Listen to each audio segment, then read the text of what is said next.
नमस्कार, आप देख रहे हैं इंडिया वॉइस और मैं हूं आपके साथ ऋतु। चलिए बुलेटिन की शुरुआत करते हैं इस वक्त की बड़ी खबर के साथ, जो कि प्रयागराज से सामने आ रही है।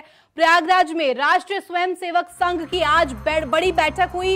इस दौरान वरिष्ठ पदाधिकारी के साथ क्षेत्रीय प्रांत प्रचारकों के साथ ये बैठक की गई, जिसमें कि 11 क्षेत्रीय प्रचारक और 45 प्रांत प्रचारक मौजूद रहे। आपको बता दें कि संघ प्रमुख मोहन भागवत, सह कार्यवाह दत्तात्रेय होसबोले भी इस दौरान मौजूद रहे। संघ की स्थापना के शताब्दी वर्ष समारोह पर यह कार्यक्रम रखा गया, जिसमें कि बैठक में कार्यक्रमों की रूपरेखा तैयार की गई। प्रयागराज के जयपुरिया स्कूल में यह बड़ी बैठक हुई। बड़ी खबर हम आपको बता रहे हैं, जहां पर प्रयागराज में आरएसएस प्रमुख मोहन भागवत से मिले सीएम योगी आदित्यनाथ और तमाम संघ से जुड़े मुद्दों पर मंथन किया गया। आज बड़ी बैठक हुई, जिसमें कि तमाम जो आरएसएस और संघ से जुड़े मुद्दे थे, चाहे वो जनसंख्या हो या अन्य मुद्दे, उन सभी पर बातचीत हुई। क्षेत्रीय संघ प्रांत के अलग अलग जगहों से प्रचारक वहां पर मौजूद, जिसमें कि 11 क्षेत्रीय प्रचारक और 45 प्रांत प्रचारक मौजूद रहे। बड़ी खबर आपको बता रहे हैं, जहां पर आरएसएस प्रमुख मोहन भागवत 16 तारीख से 19 तारीख तक उनकी बैठक चली और आज उन्होंने उत्तर प्रदेश के मुख्यमंत्री सीएम योगी आदित्यनाथ के साथ बैठक करी। इसमें भी तमाम उन सभी बातों पर विमर्श किया गया। 11 क्षेत्रीय प्रचारक और 45 प्रांत प्रचारक भी इस दौरान मौजूद रहे। बड़ी खबर आपको बता रहे हैं, जहां पर 22 तारीख तक आरएसएस प्रमुख मोहन भागवत 22 अक्टूबर तक प्रयागराज में ही रहेंगे, जिसके बाद वो वहां से रवाना हो जाएंगे। तमाम जो बातें संघ से जुड़ी, जनसंख्या से जुड़ी और जो रूपरेखा तैयार करने की बात, सभी पर मंथन और विमर्श किया गया। तमाम प्रचारक उस दौरान मौजूद रहे।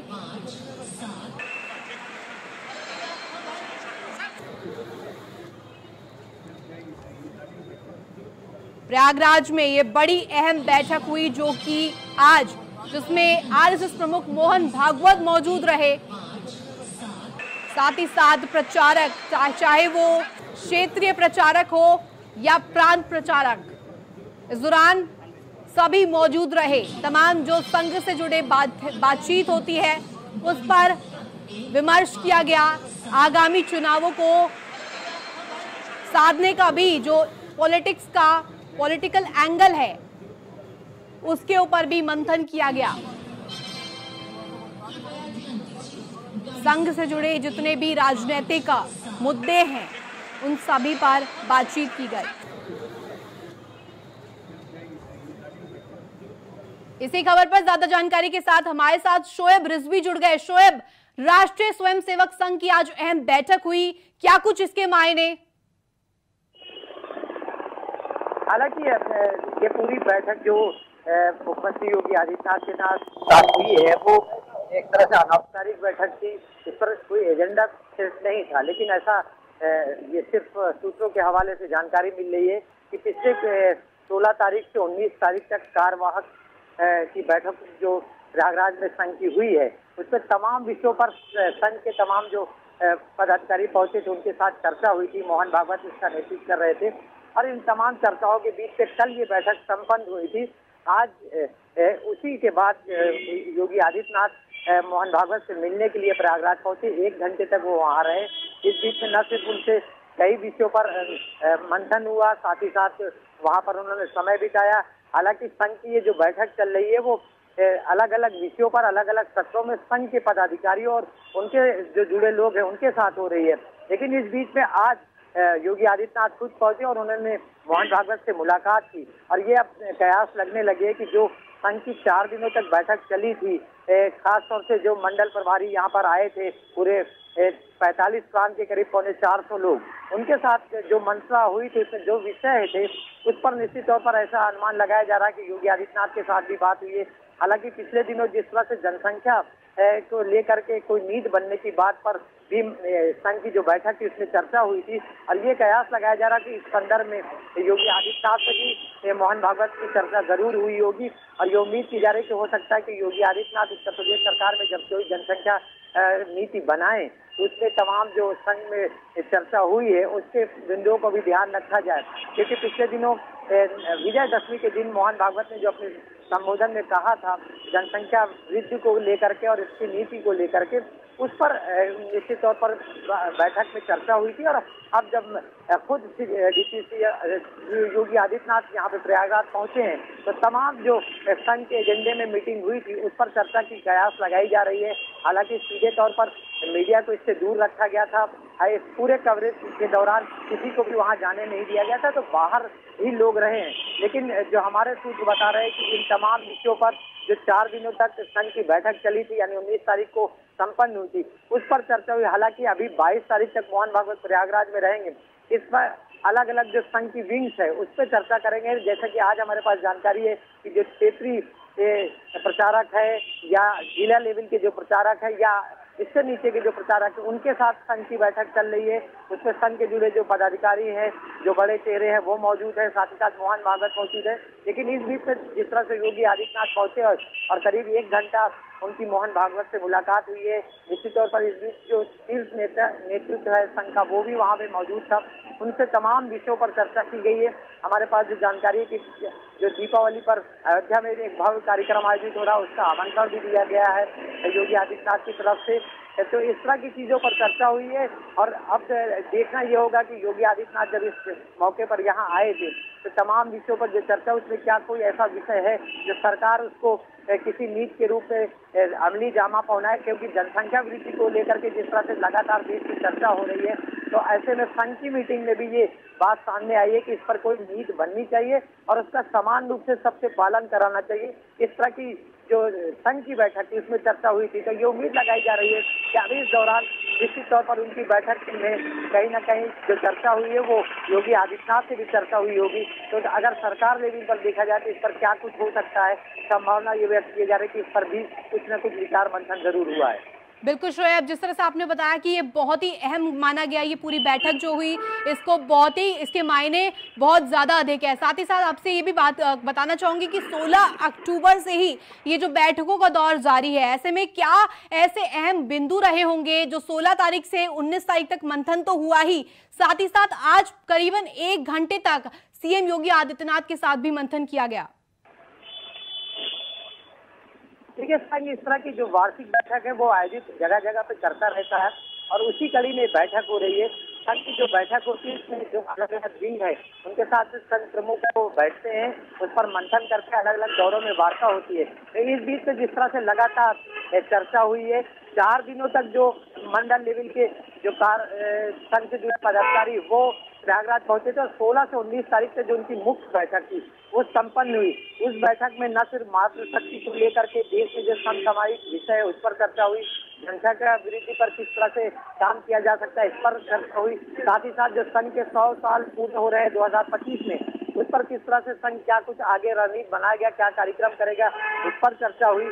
साथ ही साथ अब तक संघ ने जो पिछली बैठक में रणनीति बनाई थी या जिस पर मंथन किया गया था उस पर अब तक क्या कुछ किया जा चुका है, क्या आगे करना है, इस पर चर्चा की गई। तो इस तरह के तमाम विषय हैं जो संघ समय समय पर इस तरह की बैठकों में करता रहता है। उसी सिलसिले में ये बैठक आयोजित हुई थी और संघ की ये बैठक अलग अलग समय पर इसी प्रकार से होती रहती है और उसी कड़ी में ये बैठक इस बार प्रयागराज में आयोजित की गई। इसकी पहले स्तर पे जो 4 दिन की बैठक जो महत्वपूर्ण बैठक थी जिससे 45 प्रांतों से करीब 325 जो सदस्य आए थे उनके साथ संघ प्रमुख और दत्तात्रेय बोले सहित तमाम शीर्ष नेतृत्व के मौजूदगी में बैठक में तमाम एजेंडों पर चर्चा हुई है। उसके बाद आज मुख्यमंत्री निजी तौर पर उनसे मिलने के लिए आए थे।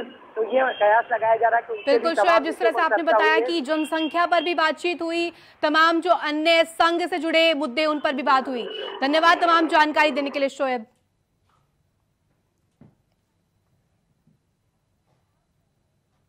वहीं दिल्ली को वेस्ट टू एनर्जी प्लांट की सौगात देने के दौरान गृह मंत्री अमित शाह ने जहां देश भर के शहरों में केंद्र सरकार द्वारा चलाए जा रहे स्वच्छता के कार्यक्रमों की बात कही, वहीं इशारों में दिल्ली की आम आदमी पार्टी की सरकार पर भी जमकर हमला बोला और कहा, क्या कुछ कहा उस दौरान, आइए सुनाते हैं।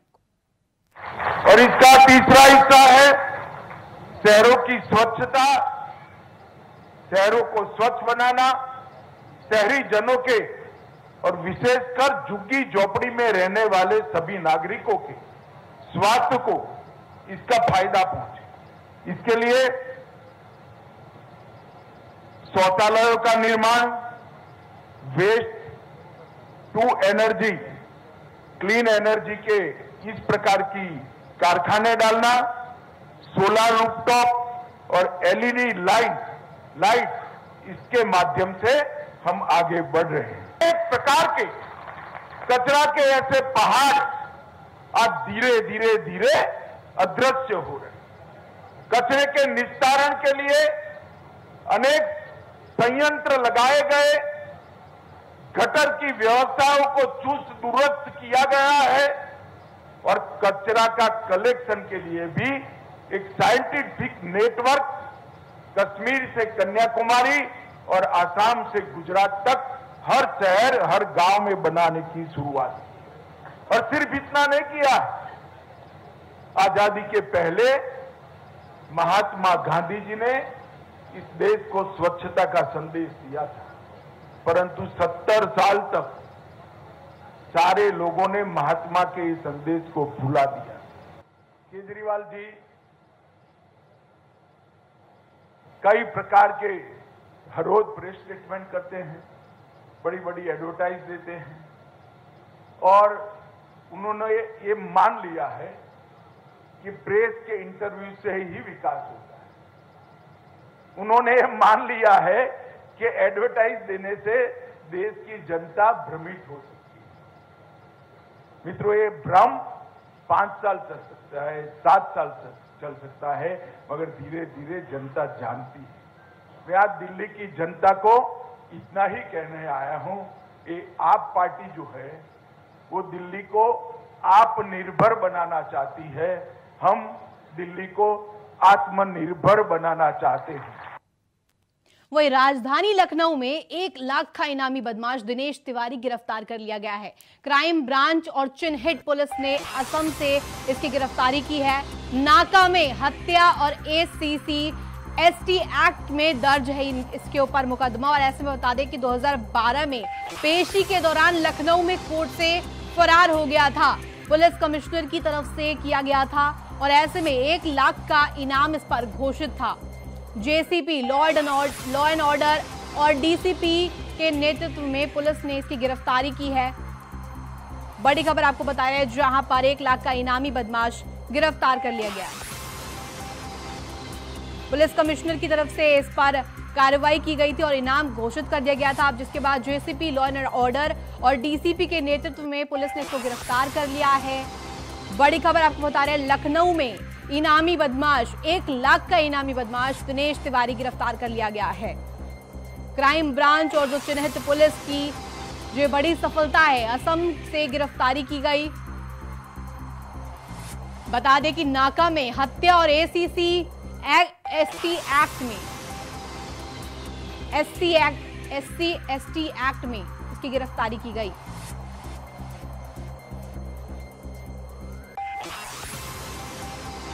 पुलिस कमिश्नर की तरफ से 1 लाख का इनाम घोषित किया गया था, जिसमें कि SC/ST एक्ट के तहत इस पर मुकदमा दर्ज था। जिसके बाद JCP लॉ एंड ऑर्डर और DCP के नेतृत्व में पुलिस ने इसको गिरफ्तार कर लिया है। लखनऊ में 1 लाख का इनामी बदमाश दिनेश तिवारी अब पुलिस के हाथों आ चुका है। असम से इसकी गिरफ्तारी कर ली गई है। क्राइम ब्रांच और चिन्हित पुलिस को बड़ी कामयाबी हासिल लगी है, जिसमें कि नाका में हत्या और SC/ST एक्ट के तहत उस पर मुकदमा दर्ज था।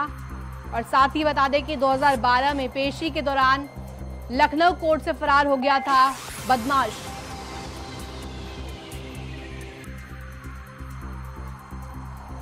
जेसीपी लॉ एंड ऑर्डर और डीसीपी के नेतृत्व में पुलिस ने इसकी गिरफ्तारी की है।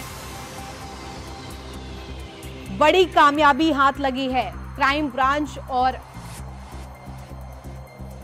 पुलिस को, जिसमें कि चिन्हित पुलिस को बड़ी कामयाबी हाथ लगी है। असम से इसकी गिरफ्तारी की गई।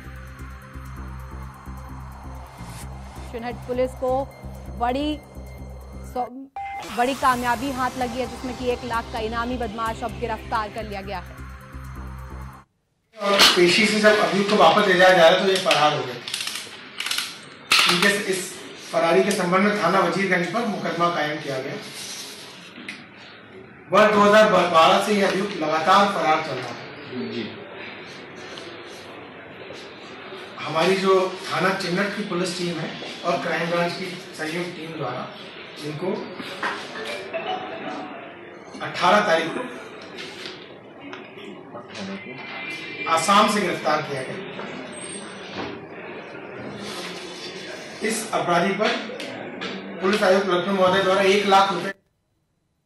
वहीं आगरा में डेंगू को लेकर अलर्ट जारी है। जिला अस्पताल में बनाया गया डेंगू वार्ड और ऐसे में वार्ड में की जा रही है साफ सफाई। आपको बता दें कि इस महीने नहीं आया एक भी मरीज और ऐसे में पिछले महीने 5 मरीजों की पुष्टि की गई थी। साथ ही आपको बता दें कि अस्पताल में तैयारियां पूरी कर ली गई है।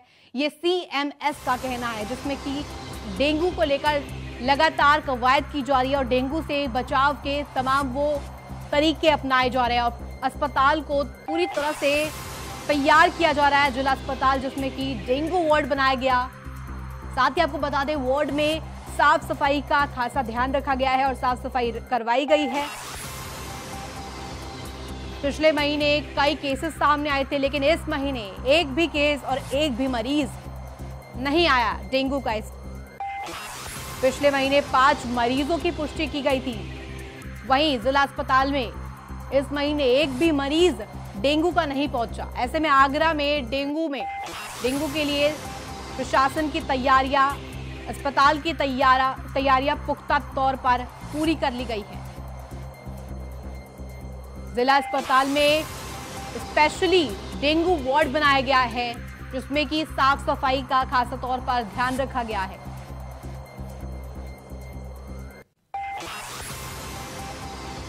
वगैरह लगा रहे हैं स्टाफ, तो उसका तो ठीक है सर। तो नेगेटिव है सर, उसकी पूरी जांच में नेगेटिव है। तो उसे मतलब अलग से बाहर डेंगू बाहर से हटा के जनरल में कर दिया गया। करने के कमरे में जाके और जो कूलर में पानी था तो कूलर को भी हटवा दिया, पानी को भी हटवा दिया। तो सफाई के लिए उन्हें टाइट किया गया थोड़ा, और जो सिरिंज वगैरह को प्रॉपर प्लेस पर डिस्पोज करना बता दिया। और डेंगू में जो गंदगी थोड़ी पाई थी वो भी लगातार है ना, पोछा वगैरह लगा रहे हैं स्टाफ, तो उसका तो ठीक है सर। तो नेगेटिव है सर, उसकी पूरी जांच में नेगेटिव है। तो उसे मतलब अलग। खबरों की ओर रुख करते जहां पर मथुरा में अनिरुद्ध आचार्य के सीता माता और द्रौपदी पर विवादित बयान को लेकर मथुरा के वृंदावन कोतवाली में मुकदमा दर्ज कर लिया गया है, जिसे लेकर समाज सेवी संगठन ने भी मोर्चा खोल दिया है और भगवताचार्यों के खिलाफ ये मोर्चा खोल दिया गया है। जहाज गांधी पार्क, गोविंद रोड, वृंदावन में भागवत आचार्य के खिलाफ ये मोर्चा खोला गया है। अपना विरोध प्रदर्शन जताया और जमकर भागवत आचार्यों के खिलाफ नारेबाजी की गई। वहीं इस दौरान समाज सेवी संगठन किसान गरीब मजदूर सल के प्रदेश अध्यक्ष ताराचंद गोस्वामी ने कहा है कि एक FIR दर्ज की गई है। गिरफ्तार करके जेल भेजा जाए, क्योंकि नहीं तो इस प्रकार नहीं हुआ तो आगे हर भगवताचार्य, शास्त्री, जितने भी धर्माचार्य हैं, ये इनके हौसले बुलंद होंगे और नारियों का अपमान करेंगे। ये ब्रजभूमि है, यहाँ तो राधे का नाम दर तो हो चुकी है। तो फिलहाल इस बुलेटिन में इतना ही। आप देखते रहिए इंडिया वॉइस। नमस्कार।